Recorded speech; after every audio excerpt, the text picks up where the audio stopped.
नमस्कार दोस्तों, स्वागत है आपका हमारे YouTube channel Ankush Gorakhpuria study with smile में। दोस्तों, हम लोग हिंदी पढ़ रहे हैं। हिंदी का सीरीज हम लोग शुरू किए हैं। तो आज हम लोग पढ़ेंगे शब्द विचार। इसके पहले हम लोग वर्णमाला और संधि विच्छेद पढ़ चुके हैं। आज शब्द विचार पढ़ेंगे। ठीक है, शब्द विचार। शब्द विचार, ठीक है। शब्द विचार यानी शब्द हम किसे कहेंगे, शब्द को कब हम शब्द कहेंगे, क्या उसके शर्तें हैं, क्या ये हम बताते हैं आपको।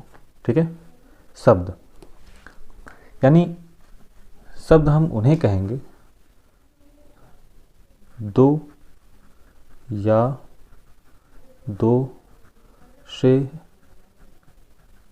अधिक वर्णों के सार्थक, ठीक है, ये सार्थक योग को शब्द कहेंगे या कहते हैं। ठीक है, दो या दो से अधिक वर्णों के सार्थक योग को शब्द कहते हैं। अब ये सार्थक मतलब जिसका कोई अर्थ निकल रहा हो, जिसका कोई अर्थ हो, उसी को कहते हैं सार्थक। यानी उसमें अर्थ छिपा हो, उसका कुछ ना कुछ अर्थ हो, यानी तब सार्थक, यानी तब वो कहलाएगा कि वो शब्द है। ठीक है, फिर से मैं बोल दे रहा हूँ, दो या दो से अधिक वर्णों के सार्थक योग को शब्द कहते हैं। ठीक है, और अगर देखा जाए तो ये अगर अर्थ के आधार पर देखा जाए कि अर्थ के आधार पर भाषा की सबसे छोटी इकाई है। ठीक है, अर्थ के आधार पर भाषा की सबसे छोटी इकाई है। और वैसे मैं बोला था मौखिक सबसे छोटी इकाई, भाषा की मौखिक सबसे छोटी इकाई ध्वनि बोला था। ठीक है ना, ध्वनि बताया था। अगर आप नहीं देखे हैं पहला वीडियो, तो पहला वीडियो हमारा जाके देखिए, उसमें हमने बताया है कि भाषा का मौखिक सबसे छोटा वर्ण या इकाई क्या कहलाएगा, ध्वनि कहलाएगा।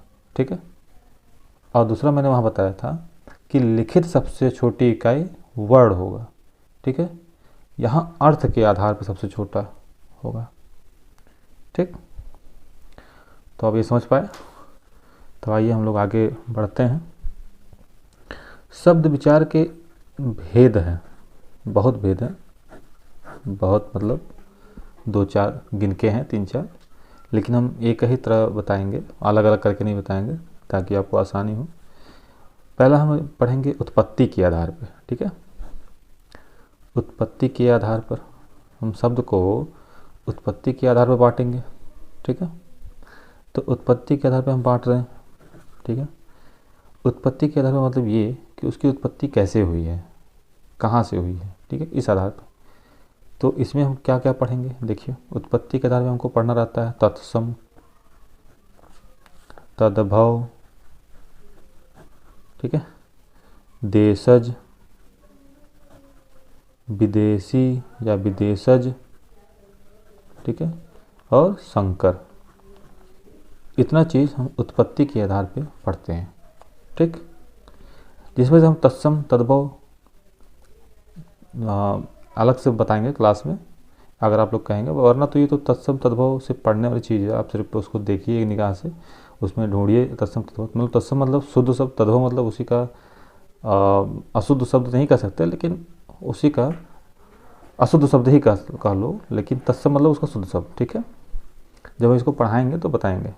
देशज मतलब जो अपने देश में बोली जाती है, अपने देश से उत्पन्न हुआ है, जिसकी उत्पत्ति अपने देश में ही, अपने भारतवर्ष में ही हुआ है, वो देशज कहलाएगा।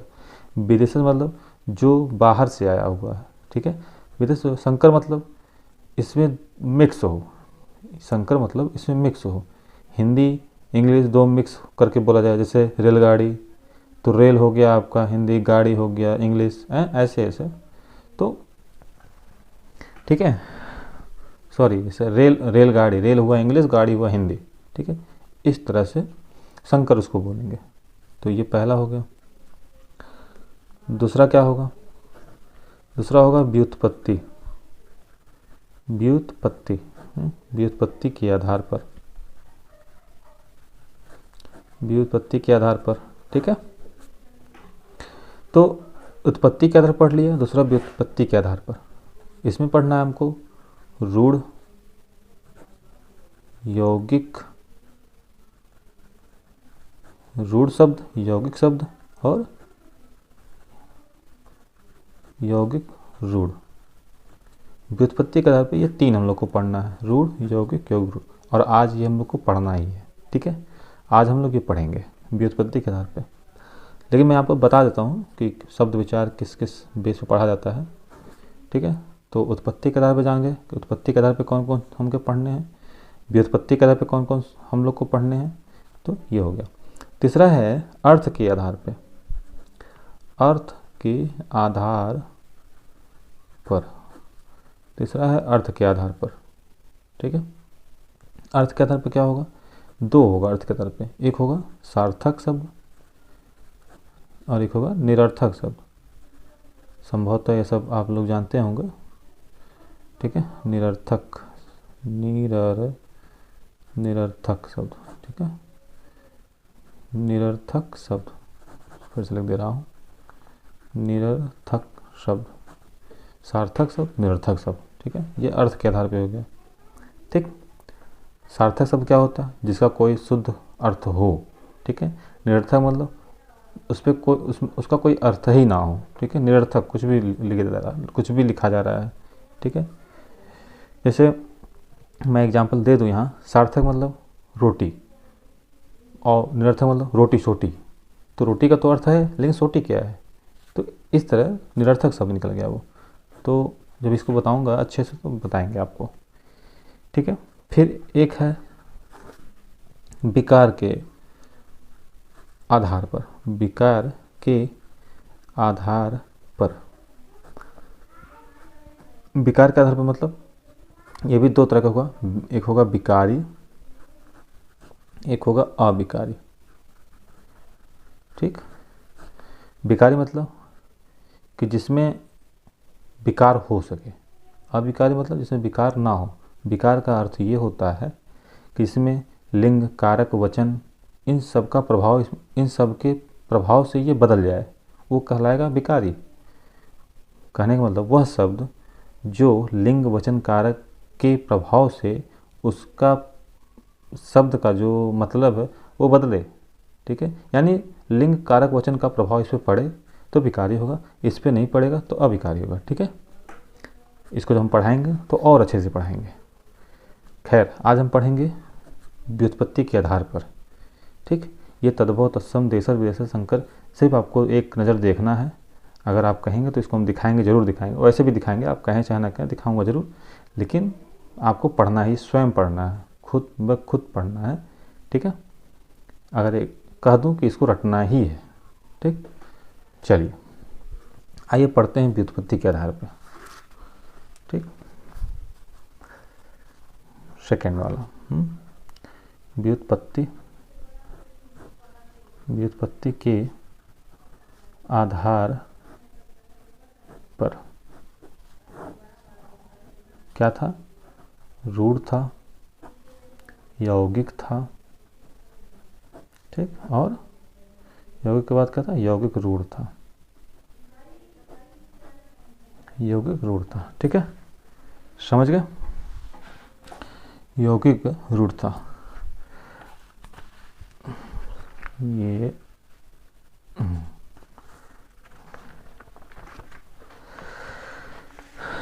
तो आइए पहला पढ़ते हैं रूढ़ शब्द। रूढ़ शब्द, रूढ़ शब्द, ठीक है।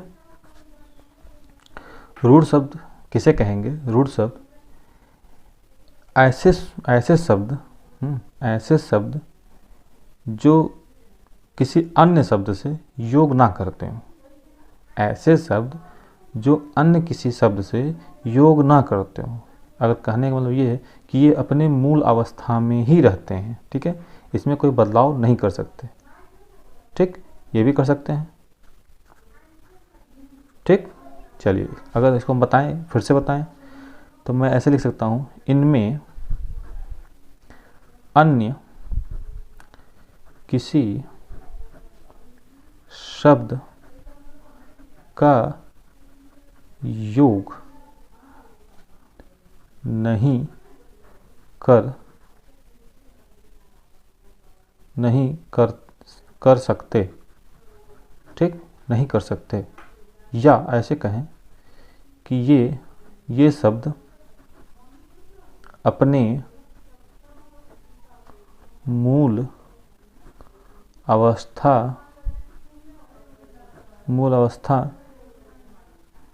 में ही रहता है। ठीक है, मूल अवस्था में ही रहता है।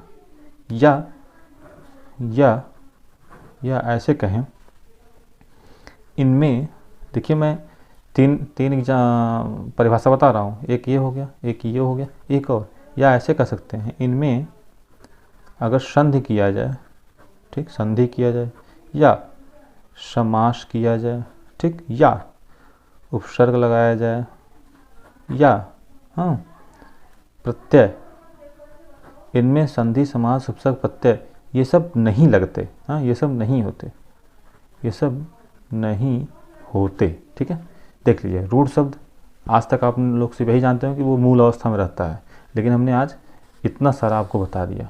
अब इतना सारा आपको याद हो गया, क्वेश्चन का जो तरीका है, जो प्रवृत्ति है, कैसा भी आए आप लगा ले जाएंगे। जैसे मैं फिर से बोल रहा हूँ, इनमें अन्य किसी शब्द का योग नहीं कर सकते, पहला हो सकता है, ये पहला हो गया नियम। दूसरा, ये शब्द अपने मूल अवस्था में ही रहता है, ये शब्द अपने मूल अवस्था में ही रहता है, ये दूसरा हो गया। या ऐसे कहें, इनमें संधि समास उपसर्ग प्रत्यय नहीं करते, नहीं होता। ठीक है, आइए कुछ एग्जाम्पल ले लेते हैं हम। एग्जाम्पल जैसे ले लेते हैं, जैसे दिन। ठीक है, अब देखिए, दिन में कोई और शब्द जोड़िए।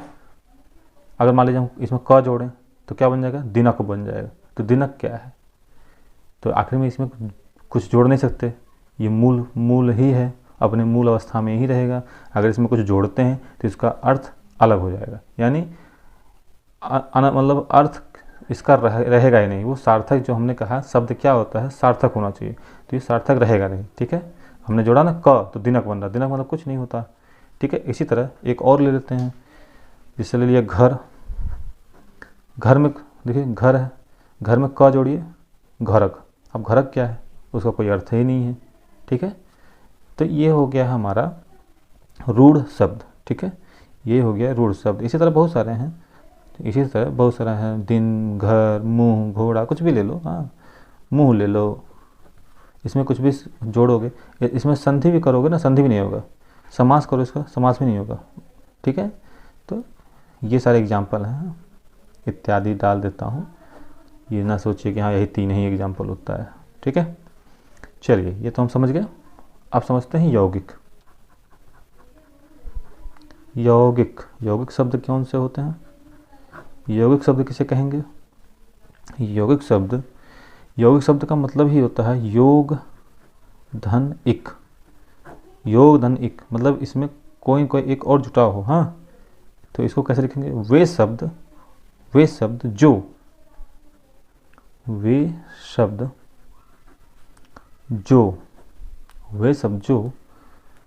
दो रूढ़, मतलब ये रूढ़ शब्द के योग से बना है। ठीक है, वे शब्द जो 2 रूढ़ शब्द के योग से बना है, वे यौगिक शब्द कहलाएंगे। वे यौगिक शब्द कहलाएंगे, समझ गए। अच्छा, इसमें जो है देखिए, यहाँ पे संधि समास उपसर्ग प्रत्यय नहीं होता था। ठीक है, यहाँ नहीं होता था ना, लेकिन यहाँ होगा, यहाँ होगा। इसमें संधि समास उपसर्ग प्रत्यय होंगे, ठीक है। रूढ़ शब्द में नहीं होंगे लेकिन इसमें होंगे, ठीक है। लेकिन एक कंडीशन इसमें भी है, कंडीशन ये है, ये जो समास है, समास में बहुव्रीहि समास के अलावा, बहुव्रीहि समास के अलावा जो भी समास होगा, सारे समास इसमें लग सकते हैं, ठीक है। सारे समास लगेंगे, इसमें संधि भी हो जाएगा, इसमें उपसर्ग भी होगा, प्रत्यय भी होगा, ठीक है। इसमें सारे चीज़ होंगे। तो आइए, हमने क्या कहा, फिर से बता दें। वे शब्द दो रूढ़ शब्द मतलब रूढ़िये, एक रूढ़िये, ठीक है। इन दोनों के योग से बनागा जो शब्द बनेगा वो यौगिक कहलाएगा, यौगिक शब्द कहलाएगा, ठीक है। दोनों रूढ़ रहेंगे, ठीक है। दोनों अगर उसका संधि करेंगे तो जो पहला वाला निकलेगा रूढ़, उसका भी सार्थक अर्थ होगा, ये जो दूसरा वाला रूढ़ निकलेगा इसका भी सार्थक शब्द होगा, ठीक है। तो आइए कोई लेते हैं, इसे ले लेते हैं विद्यालय। देखिए हम आपको आसान वाला एग्जाम्पल एक समझा रहे हैं। विद्यालय, इसका क्या होता है, तोड़िए, संधि करिए। इसका संधि आप लोग जानते हैं, संधि विच्छेद आपको हमने पढ़ाया है। अगर आपने नहीं देखा है तो हमारे जो चैनल है अंकुश गोरखपुरिया में जाके हमारे प्लेलिस्ट में देखिए, सारा संधि विच्छेद हमने पढ़ा दिया है। तो इसका होता है विद्याधन आलय, ठीक। अब हमने कहा कि दो रूढ़ से मिलकर बना, देखिए ये भी एक रूढ़ है, ये भी एक रूढ़ है। इनमें कोई, देखिए इसमें कुछ जोड़िए, उपसर्ग जोड़िए या कुछ भी जोड़िए, कोई अर्थ ही नहीं बनेगा, कोई सार्थक शब्द नहीं बनेगा। इसलिए ये मूल शब्द में है, इसको रूढ़ शब्द ही बोलते हैं। इसका विद्या का अर्थ क्या होता है, आपको पता है विद्या का अर्थ क्या होता है, और आलय का अर्थ क्या होता है आपको पता है, ठीक है। विद्या का अर्थ होता है, विद्या मतलब शिक्षा लेना, और आलय मतलब घर। देखिए इन दोनों का अर्थ है, ठीक है, इन दोनों का अर्थ है। एक एग्जाम्पल और ले लें आपके सामने, राजपुत्र, ठीक है। संधि विच्छेद करिए, राजपुत्र, संधि विच्छेद करिए इसका, राजा, संधि विच्छेद नहीं, इसका समास कर लीजिए। इसको क्या कहें, राजपुत्र मतलब राजा का पुत्र, ठीक। देखिए राजा का भी अर्थ है, पुत्र का भी अर्थ है, राजा भी रूढ़ है, पुत्र भी रूढ़ शब्द है, ठीक। राजा भी रूढ़ शब्द है, पुत्र भी रूढ़ शब्द है, ठीक है, समझ पाए। तो आइए अंतिम पढ़ते हैं। व्युत्पत्ति के आधार पर तीसरा क्या हमारा था, योग रूढ़ शब्द, योग रूढ़ शब्द, ठीक है। ये आखिरी हमारा है। इसमें क्या होगा, योग रूढ़ शब्द में वे शब्द, योग रूढ़ शब्द उसे कहेंगे वे शब्द जो यौगिक तो होते हैं। यौगिक मतलब ये जो यौगिक शब्द होते हैं, ठीक है, यौगिक तो होंगे परंतु जिनका अर्थ अन्य किसी की ओर जाता है या अन्य कोई अर्थ निकलता है। मैं ऐसे कहूँ कि वे शब्द, ठीक है, जो यौगिक शब्द होते हैं परंतु साथ साथ कोई अन्य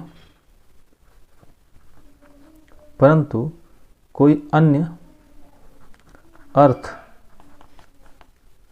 देता हो। हमारे ख्याल से आप समझ नहीं पाए, लेकिन मैं फिर से बता दे रहा हूँ। वे शब्द जो यौगिक होते हैं, ठीक, हम पढ़ रहे हैं योग रूढ़ शब्द, वे शब्द जो यौगिक शब्द होते हैं परंतु ये यौगिक शब्द ऐसे होंगे जो जिनका अर्थ उस शब्द से अलग होगा। जैसे यहाँ विद्यालय था, ये तो यौगिक शब्द है, तो विद्यालय का अर्थ विद्या का आलय यानी शिक्षा का घर यानी विद्या का घर होता था, ठीक है। लेकिन यहाँ ऐसा नहीं होगा। यहाँ जैसे हम लिखिए एग्जाम्पल एक गजानन, ठीक है। तो देखिए गजानन आप सुन रहे हैं तो गजानन सुनते ही आपके दिमाग में एक नाम याद आ रहा होगा जिसे कहते हैं गणेश भगवान, ठीक है, जिसे कहेंगे गणेश। गजानन किसे कहते हैं, गणेश। यानी ये अलग अर्थ निकाल रहा है, ये जो शब्द है ये अलग अर्थ निकाल रहा है। लेकिन अगर वास्तव में इसको संधि विच्छेद किया जाए तो इसका अर्थ होता है गज धन आनन। ठीक है, देखिए गज भी रूढ़ शब्द, आनंद भी रूढ़ शब्द। गज का होता है हाथी, आनंद में होता है सिर। ठीक है, हाथी का सिर होता है, इसका अगर देखा जाए अर्थ तो हाथी का सिर होता है। लेकिन अगर मैं ऑल ओवर पढ़ के बताऊं तो गजानन का मतलब होता है गणेश भगवान। ठीक है, तो वही हमने कहा है, वे शब्द जो यौगिक तो होते हैं, देखिए यौगिक तो हैं, ऐसे विद्यालय में होता था ना, विद्यालय का हमने बताया था, गजानन यानी गज धन आनंद यौगिक तो हैं, लेकिन इनका अर्थ अलग होता है, ये अलग अर्थ की ओर निर्देश करते हैं, ये कहते हैं गणेश। ठीक है, तो एक एग्जाम्पल समझ गए? अगर नहीं समझ पाए तो एक एग्जाम्पल और देता हूँ, जैसे जलज। जलज जलज जलज मीन्स क्या होता है? कमल। देखिए इसका अर्थ अलग है, जलज मतलब जल से जन्म लेने वाला, तो इसका तो यौगिक है ना, इसका देखिए हम संधि विच्छेद कर रहे हैं, जल धन ज, जल से ज से जन्म लेने वाला, जल से पानी, ज से जन्म लेने वाला, लेकिन इसका अर्थ क्या निकल रहा है? कमल। तो ये कह सकते हैं वे शब्द जो यौगिक तो होते हैं परंतु साथ साथ उनका अर्थ अलग होता है, उनका अर्थ किसी एक विशेष शब्द की ओर दर्शाता है, वो हमारा योग रूढ़ शब्द कहलाता है। ठीक है, हमने बताया था यौगिक में बताया था, इन रूढ़ शब्द में बताया था, रूढ़ शब्द में बताया था कि इसमें संधि समास उपसर्ग प्रत्यय नहीं होते हैं, लेकिन यौगिक शब्द में बताया था कि संधि समास उपसर्ग प्रत्यय होंगे परंतु समास में बहुब्रीहि समास के अलावा होंगे। तो ये जो बहुब्रीहि समास है, ये बहुब्रीहि समास यहाँ फॉलो होता है। देखिए बहुब्रीहि समास हमारा क्या कहता है? बहुब्रीहि समास वो होते हैं कि जिसके दोनों पद प्रधान नहीं होते हैं परंतु उसका एक अलग अर्थ निकलता है। तो देखिए यहाँ अलग अर्थ निकल रहा है, तो योग रूढ़ यही हो गया। ठीक है, हमें उम्मीद है कि आप समझ गए होंगे। तो इसके आगे का क्लास, इसके आगे हम लोग पढ़ेंगे विकारी शब्द, जिसमें विकारी अविकारी होता है, तो आगे क्लास में पढ़ेंगे। और आपसे निवेदन है कि हमारे चैनल अंकुश गोरखपुरिया को सब्सक्राइब, लाइक, शेयर जरूर करें। धन्यवाद।